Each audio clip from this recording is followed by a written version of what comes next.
Welcome to American Dreams. My guest today is Madeline Anderson. Madeline, welcome to today's show. Thank you so much, Alan. I'm so excited to be here. Well, Madeline, I'm excited to hear your life story and how you got to where you are today. So maybe for the listeners, can you share your background with us? Yeah, absolutely. So I'm originally from Huntington Beach, California. I grew up with an incredible dad and mom, and I really had no idea how lucky I was until I went off to college and I realized how rare having a great father-daughter relationship is. So I made it my mission to change that.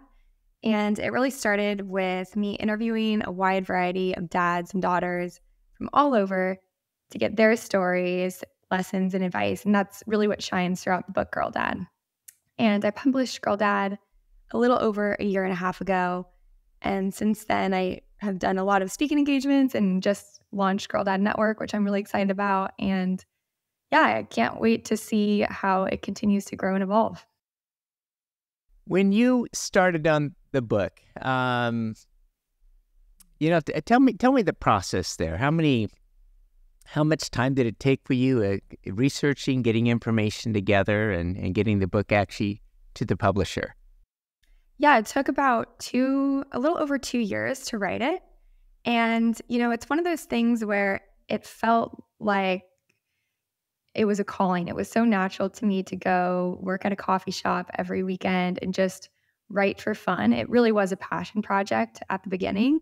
And I really do feel like people are vessels to bring ideas to life. And this is an idea that was given to me, and I'm excited that it's finally out in the world and hopefully changing lives often. But I do really believe that it was also the beginning of something that's much greater, and I continue to work on Girl Dad related activities every day, and I hope to see it change as many lives as possible. So how can busy dads have great relationships with their daughters?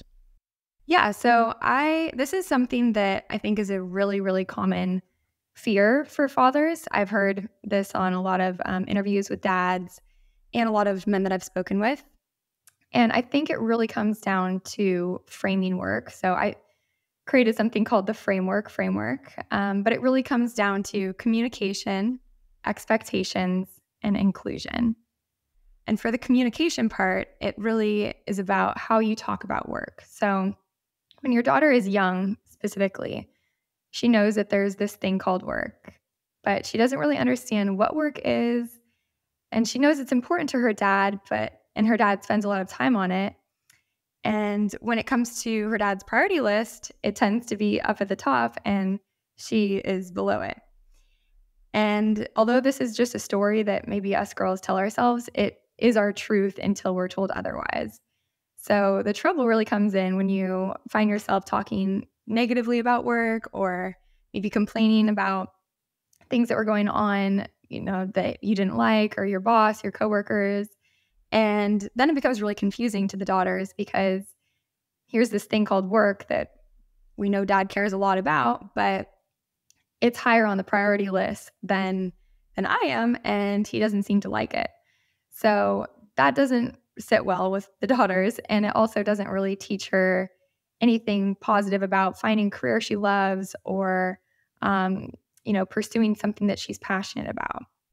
And I say this because I think, one, it's important to hear, but it's also really simple to fix. And it comes down to communicating properly, how you're framing work for your daughter, and making sure that you're highlighting positives or talking through her with why things are maybe negative at the moment, or maybe expressing why you do what you do. Maybe it's all to put food on the table and to support her and the family. And those are important anecdotes for daughters to hear. But it really just starts with communication.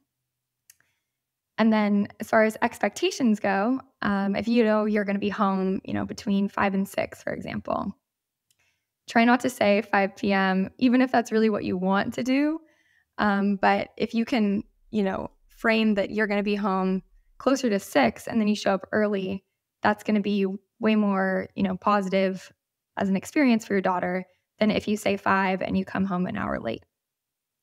And then the last piece of this is inclusion. And really, that just comes down to including your daughter in your world. So just make sure that you communicate with her about what you're doing with work and including her in your work world. But also, if you like to play golf or if you have other hobbies that you can include her to be a part of, where you don't have to sacrifice any time that you would have spent on these activities to hang out with her and spend time with her. Instead, you can combine the two, then you're in a winning position. So to summarize, just make sure you communicate with her around work, set expectations so she's not wondering when you're going to come home or if you're going to be reliable, and include her in your world by explaining what you do and why you do it.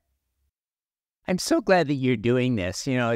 Fathers are oftentimes busy and preoccupied in their thoughts, and sometimes the preoccupation, needs to be moved over to the side to give room for really the more important things in life.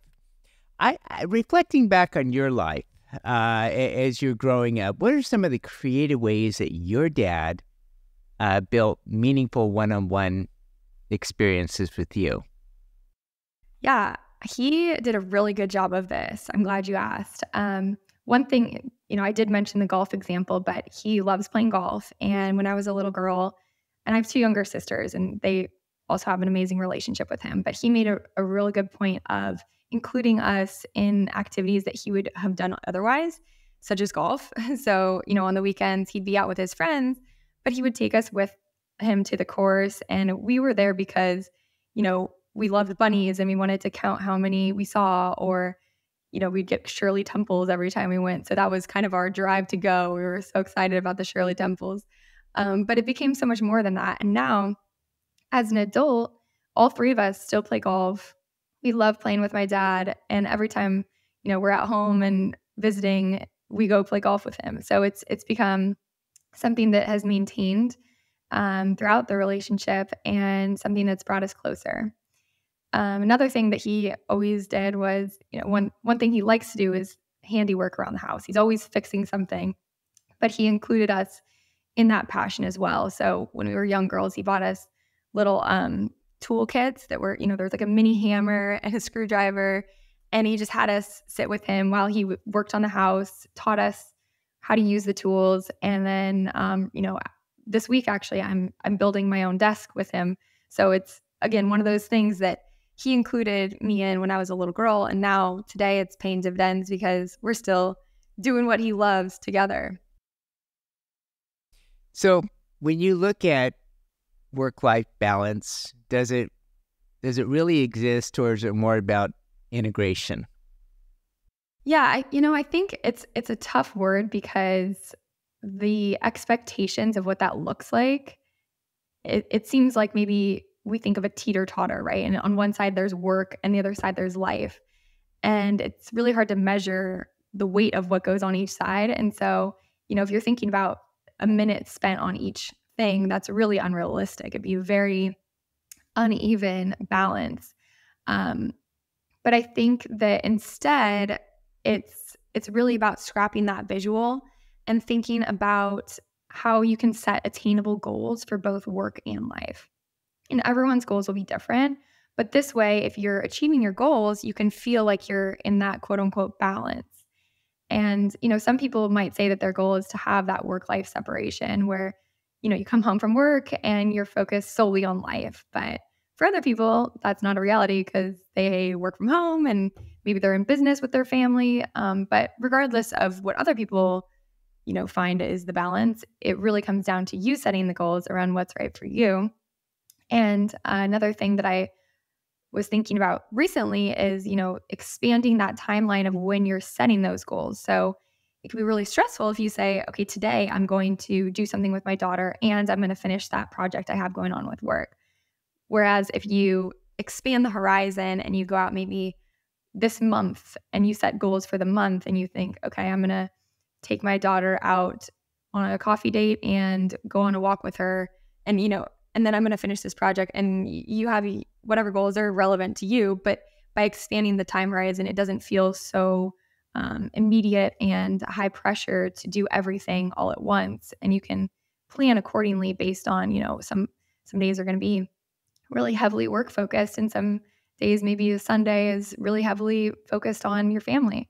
And again, it really just comes down to you, your situation, and what the goals are that you want to set for yourself. So, Madeline, we'll have a lot of fathers listening to this show. And so from a daughter's perspective, what are some of the things that fathers can do to make the biggest difference in their girls' lives? I think after interviewing the daughters for the book, this is where I think a lot of the insight comes from for this specific topic. It really shined through that it's all the little things that matter the most. So, for example, two girls I spoke with, their favorite story about their dad was actually about a handwritten note that he had left for them and how they'll remember it forever. So one girl was going off to college, and her thing that she used to do with her dad growing up was they would always eat ice cream together every night. It was their ritual. And when she went off to college, her dad helped her move in. And when he left, she was feeling so sad, was already missing him. And then that night, she went to go eat ice cream, and she found a note in the freezer that said, "I wish I was here eating ice cream with you." And she's moved since then a few times, and she's brought that note with her every time, and it's still in her freezer today, which just goes to show you, just a simple, small gesture can go so far. And then the second story of a handwritten note was a girl that was really struggling with anxiety before going off to college. She has always grown up around home, didn't like to, leave the house much. And then she got into a really good college, but it was in another state. And so she was almost contemplating not going to this college and going somewhere local. And her dad wrote her this really, really heartfelt note about how amazing she is, how she's going to crush it, how proud he is of her. And she ended up going to this college. And she carried that note with her every day in her backpack. And she said she still has it today. It's a little, crumpled up and everything. But again, it's really these little gestures that show your love. And it doesn't have to be anything, crazy. No one told me about the most expensive gift that their dad got them. I'm sure it's, girls don't mind that, but that's not what gets remembered. It's really all these little gestures, these little comments, these moments in which dads really show up for their daughters that matter the most. I love all this, Madeline. You got such a good spirit about you too. It just radiates, your light. And I have a question though here. When you think about your dad, what did he do that had the biggest impact on your relationship? And we're speaking also to the dads out there that are saying, I want to do something. I want to kickstart my relationship. What was the most meaningful impact to you? I think given that he is so busy and works all the time, one of the most important things that he did was letting me into his world with work and telling me everything he's working on, explaining the projects that he's doing and why he's doing them. And it helped me because I always knew what he was up to. I knew why he chose his career path. I know what he's passionate about. And I never looked at him working as a negative. I actually looked at it as a strong positive and an inspiration for me to go out and find something that I'm equally as passionate about. And I think him including me in his world, including work, but also, all of his other passions went hand in hand with that as well. Actually, there was, usually the examples are really positive, but there is a funny one related to work. One time he actually took me to work on a weekend, and because he had a lot of work to do, but instead of going off and sacrificing a weekend that he could be spending with me, he brought me with him. And he's an engineer, so we went to the office, and he just had me drawing on some blueprints and kind of studying them and understanding, more of what he did. But I guess I was a little mischievous. I don't really remember this, but I decided it would be a good idea to write on a note, "You're fired," and put it on somebody's desk. So the next the Monday after that, I got in big trouble, but I deserved it. But so maybe, include your daughter in your world, bring her to work, but maybe watch her if she's a little young and likes to get into some trouble, even though I was typically a good child, but I don't know. I can't really explain that one. That's a pretty funny story, though. Madeline, your book. How do we find it? Girl Dad. Yes. So it's on Amazon. You can also go to girldadthebook.com. You can also contact me there and find the book. Well, I appreciate you being on the show today. Thank you so much, Alan. I really appreciated being here.